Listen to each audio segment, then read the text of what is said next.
Hi friends, இது திங்கக்கிழமை எடுத்த வீடியோ தான். காலையில் வந்து சாப்பாடு வச்சு முள்ளங்கி குழம்பு வந்து அரைச்சி வச்சுக்கலான்ட்டு எல்லாம் வதக்கி வச்சாச்சு. கரண்ட்டே வரல. மதியானத்துக்கு வந்து பீட்ரூட் பொரியல் செஞ்சு தீக்ஷித்துக்கு டிஃபன் போட்டு கொடுத்துட்டேன். காலையில் தோசை விட்டு முள்ளங்கி குழம்பு வச்சு கொடுத்துக்கலாம் அப்படின்னு நினச்சா கரண்ட் வரலையா, அதனால் கரும்பு சக்கரை இருந்துச்சு போட்டு தோசை விட்டு கொடுத்துட்டேன். அவன் சாப்பிட்டு மதியானத்துக்கு பீட்ரூட் சாப்பாடு கொண்டு போயிட்டான். தீக்ஷித்தை வேன் ஏற்றி விட்டு வர்றேன், புளிங்காய் ஒன்று விழுந்துருந்துச்சு. அப்புறம் இதுலேயும் பார்த்தா நிறையா வந்துருந்துச்சு. சில பொறுக்கிட்டு போயிடலாம் அப்படின்ட்டு பொறுக்கிட்டு இருக்கிறேன்.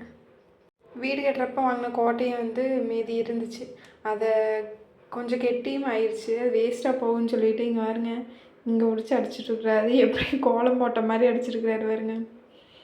அது செவரெல்லாம் தேய்ச்சி எல்லாம் கூட்டி வளைச்சி கீழேயும் தொடச்சும் விட்டேன் மாப் போட்டு.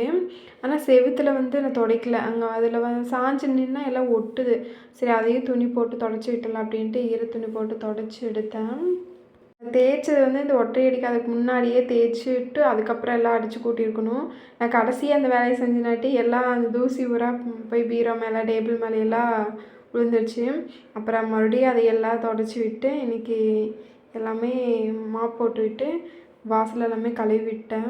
ஏன்னா அவங்க பெயிண்ட்டும் அடிச்சிட்டு போனாங்களா, அதெல்லாம் சிந்தி ஒரு மாதிரி வடவடனே இருந்துச்சு வாசல். வீட்டுக்குள்ளே கழுவி விட்டது எல்லாமே. அதனால் இன்றைக்கி எல்லாம் ஒரு வழி வலிச்சு விட்டலான்ட்டு எல்லா வேலையும் முடிஞ்சிச்சு. சரி, ஆப்பிள் கட் பண்ணி தர சொன்னால் இவர் கட் பண்ணாமல் மேலே மட்டும் தொல்லி சீவிட்டு இதில் சீவி பார்க்கலாம் கூடன்னு சொல்லிட்டு சீவிட்டுக்கிறாரு. அவன் ஃபஸ்ட்டு சீவினா வேண்டான்னு சொன்னான். அதுக்கப்புறம் சிப்ஸ் மாதிரி இருக்குது சாப்பிட்டுப்பார் அப்படிங்க. சரின்னு சொல்லி அவனும் சாப்பிட்றான். அதுக்கப்புறம் இதே மாதிரியே வேணும்னு சொல்லிட்டு அப்புறம் ஃபுல்லாகவே அவங்க அப்பா சீவி கொடுத்தாரு. தீக்ஷித்துக்கு ஒரு பீஸ் கொடுக்க மாட்டேன்ட்டான். வேலையெல்லாம் முடிக்கிறதுக்கே நைட்டு 6 மணி ஆயிடுச்சு. சரி, நைட்டுக்கு தக்காளி சாப்பாடு வச்சுக்கலாம் அப்படின்ட்டு தாளிச்சு விட்டாச்சு. தீக்ஷித்துக்கு தக்காளி சாப்பாடு ரொம்ப பிடிக்கும். காலையத்துக்கு டிஃபனுக்கு தக்காளி சாப்பாடு தான் வேணும்னு சொல்லிட்டான்.